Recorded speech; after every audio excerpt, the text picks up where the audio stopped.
Commerce produces nothing, and yet enriches the merchant. He is a middleman who levies a tax for arranging to collect and distribute merchandise already existing.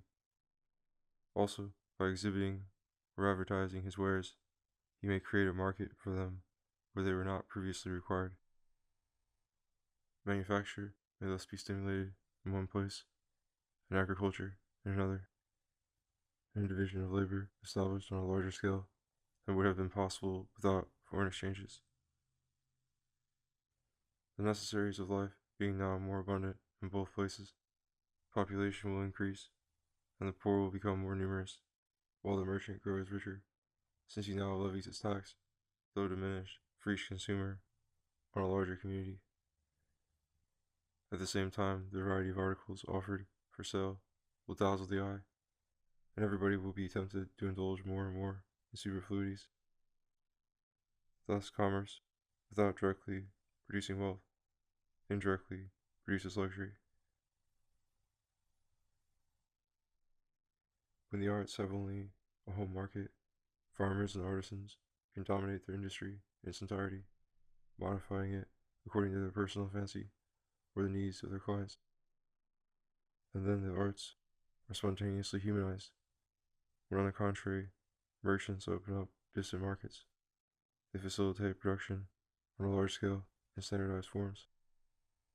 And then the useful arts grow cheap and mechanical, while at the same time the whole world is flooded with exotic products which confuse the public taste and incite it to be omnivorous.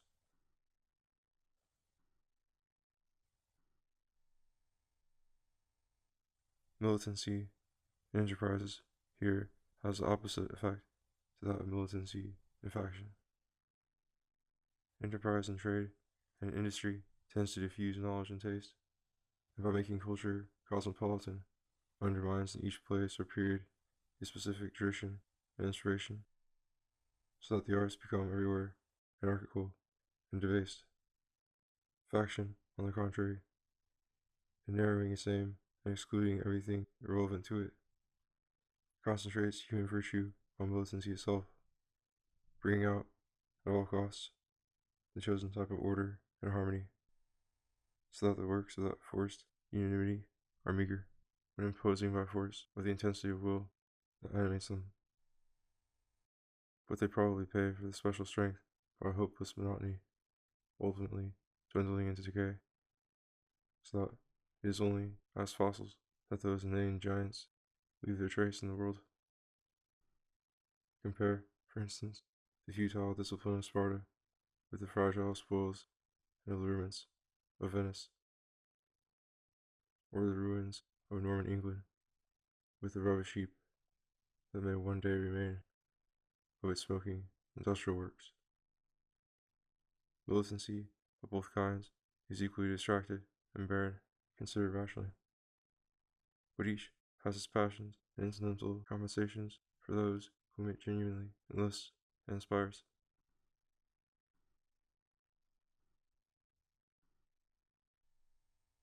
Politics at the middle of the 20th century offer an important illustration of this possibility. Trade, at least foreign and seaborne trade, was always a matter of militant enterprise, invoking competition and sometimes war. But industry in its beginnings and in its vital impulse has always been a spontaneous habit, even in some of the lower animals, when they possess bills, fingers, or can weave nets with fibers spun within their bodies, as in the case of birds, monkeys, or kangaroos, and spiders. And, in man, this playful industry found many economic uses, and at the same time developed a variety of liberal arts. The products of these arts, like those of nature, when anyone had gathered or cultivated them, became objects of possible barter and profit, but there is nothing intrinsically militant about them, since most recalcitrant materials aid the artist who respects them and stimulate his invention more than they delay it, as to destructive accidents that may crush him and his works together. These are foreign assaults, not to be warded off by free industry itself, but only perhaps by some purely engineering or military art. developed independently.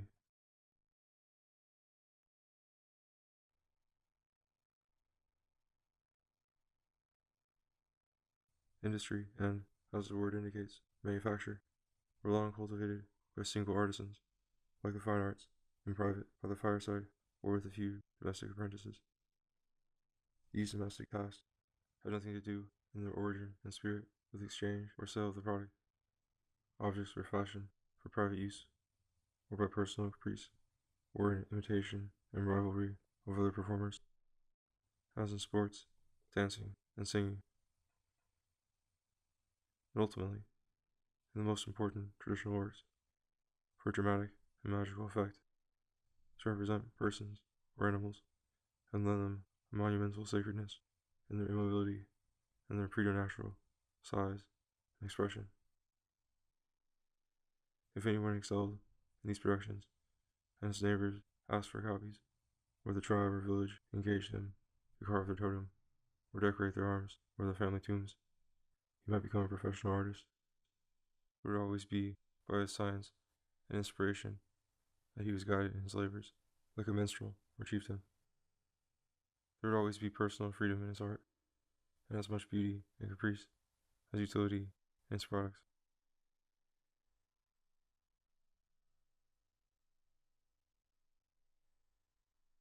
So before commerce intervened, industry composed, decorated, and varied the paraphernalia of life according to the needs and tastes of each region and of its artisans. These two properties, of being personal and local, combined to render primitive industry both variable and each place and date distinctly typical.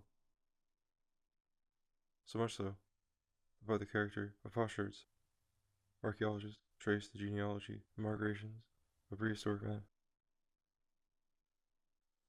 Ancient and medieval cities, when of kindred race or religion, no doubt somewhat influenced one another's industry, but less than we should expect.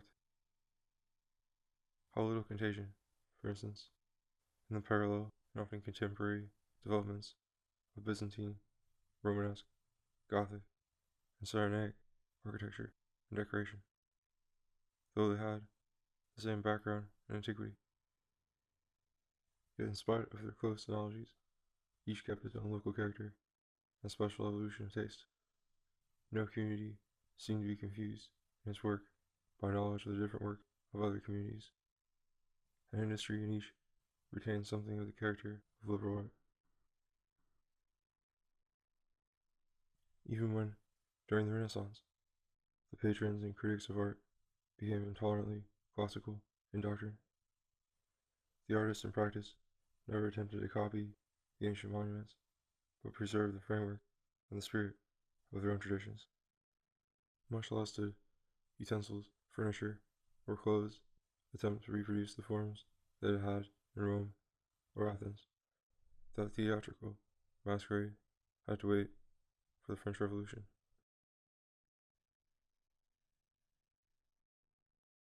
The effects of commerce and industry have been, on the contrary, unintended, profound, and morally fatal. They have turned industry from a liberal art, become, for a few, a means of livelihood, into a militant process of making as much money as possible. The investors by gathering higher and higher profits, the workers by exacting higher and higher wages. The free life of neither class has any moral roots in their working life. If competition obliges them to study the uses and appeals to taste possible in their line, those technical matters are relegated to specially trained salesmen or designers on fixed salaries. As for the industrialists themselves, their spirit awakes, if at all, only after business hours. The workmen, therefore, are always demanding shorter hours and more holidays, but the directors are either only mock businessmen who lounge a few hours in their office, thinking of their sports and their vices to be enjoyed on getting out, or else calculators and investigators studying every market and every possible financial operation, so that when they go home or for rest at some fashionable resort, they are bored to death, except when the post brings them their business letters, or alone in a corner they can take notebook and fountain pen from their pocket and make for the third time some important calculation.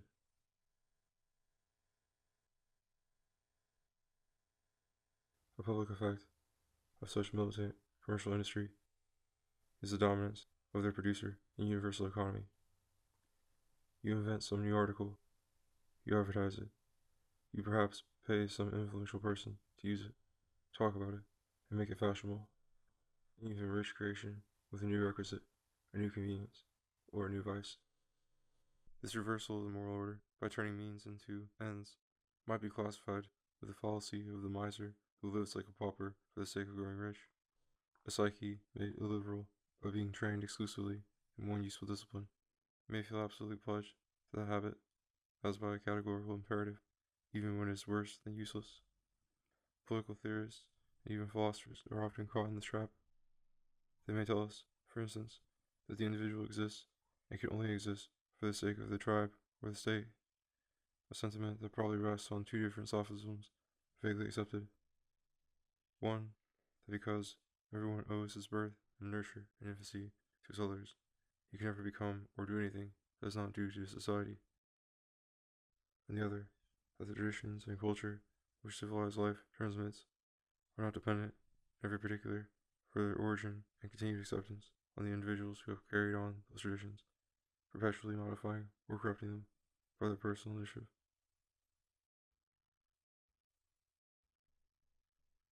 Commerce is notably favorable to the growth of great cities and to the domination of the urban mind. Ancient cities were primarily built for defense, and the market was held at the foot of the citadel, often outside the walls. The number of citizens was limited to the local exigencies of defense and subsistence, and the political organization was incidental to the military, or superimposed, like religion and eloquence, for the real or supposed benefit of the state.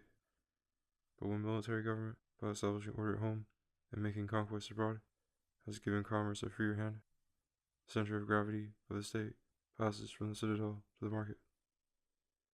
There is then no limit to the possible growth of a city. 1,000,000, 2,000,000, 10,000,000 polyglot human beings of different nations and religions may swarm within it. A crowd itself attracts a crowd, and the proletariat, the floating masses of the poor, without roots in the soil or social cohesion, will prefer poverty in a great city, or at least something may always turn up, to mechanized agricultural labor in a thin, homeless, and cheerless countryside. Intellectually, too, a great city is more stimulating. Opinions like dress, speech, and manners are brought by commerce into the melting pot. Intellectual fashions arise, rule, and disappear quickly by an irresistible contagion. Today, they may be carried, in a moment, by radio, all over the world, whereas in a society without foreign commerce, they would be persistent locally, but not much diffused. What is universal in space may be provincial in time. The area force of novelty is soon deflated, like spent foam in the trough of the sea. Thus, under commercial domination, useful arts become mechanical, and fine arts a chaos of whims and fashions. The Reformation, in contrast with the Renaissance, is instructive in this respect. Both were contemptuous of medieval art, society, and piety. When Luther poured scorn on the monks in his old monastery, he does not accuse them of being corrupt, as we are usually told that monasteries have become, but of being devout and credulous. Yet he himself, in his disordered zeal, remained blindly credulous in spots and deeply religious in the midst of riot. Concentration on the epistles of St. Paul had given him the temporary political advantage of seeming more orthodox than the Pope, and of appealing to heated religious minds like his own, incapable of taking a philosophic view of tradition. Yet the permanent advantage and ultimate reward of the Reformation was to secularize society without emancipating it, by keeping it dutiful in its homely business, while making this business soundly mundane and prosperous.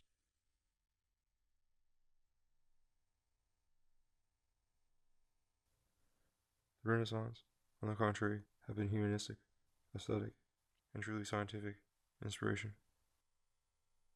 However fanciful science might still have been amongst Platonizing or necromantic enthusiasts, These humanists laughed at austerity and orthodoxy, or hated them as trammels to their arts and to the free play of speculation. A political alliance was not impossible at times between fanatics, the humanists, and the ruling class, feudal or commercial. They could unite in pillaging the church. In this alliance, it was humanism that was most compromised, because the fanatics and the new rich were both interested in tightening the reins of morality, imposing soberness and fidelity to duty, and suppressing imagination and the free joys of life. Humanism might have been crushed altogether between the upper and the nether millstone, had not the merchants drawn the line at the sacrifice of their private pleasures, so that Luther in Holland and Germany in the 17th century retained much of their jollity. The early Renaissance or late Gothic architecture of the towns was still picturesque and ornate, manners were courtly, food succulent, and long draughts out of magnificent tankards frequently repaired the ravages of business toil and care. In England, the Restoration issued a characteristic and happy compromise between tradition and reform, between commercialism and aristocracy. Education for the upper classes remained down to our day entirely classical and humanistic, but the taste and intelligence fed by this schoolboy knowledge were soon applied not ungracefully to imperial affairs. The army and the church retained their respective mentalities, not utilitarian in tone. Nonetheless, ultimate control of the church and the army, and over the mind of the nation, lay always, as it lies today, in the hands of commerce. During the 19th century, archaistic affectations in art and religion float sentimentally in the upper air, whilst legislation and war pursue commercial advantage with implacable instinct. The traditional parties owe at bottom no other allegiance than allegiance to money, diplomatically called the national interest, the only internal question being in what proportion the money shall be distributed at home between the various classes. It would be an error to suppose that, like certain other nations, they set their heart ultimately on the liberties or glories talked about by their orders. These unrealities are exchangeable, provisional, and only means to the great end, prosperity. Why must the expensive British Navy be kept up? To protect the roots of commerce and, by retaining the colonies, to enable the country to keep up an establishment and a population far exceeding its own resources. But how can the church be justified? Because its elastic theology and agreeable ritual help to keep up the moral tone of the nation, and according to Eddington and Jeans, are not contrary to science, that is, to the technical calculations necessary for industry.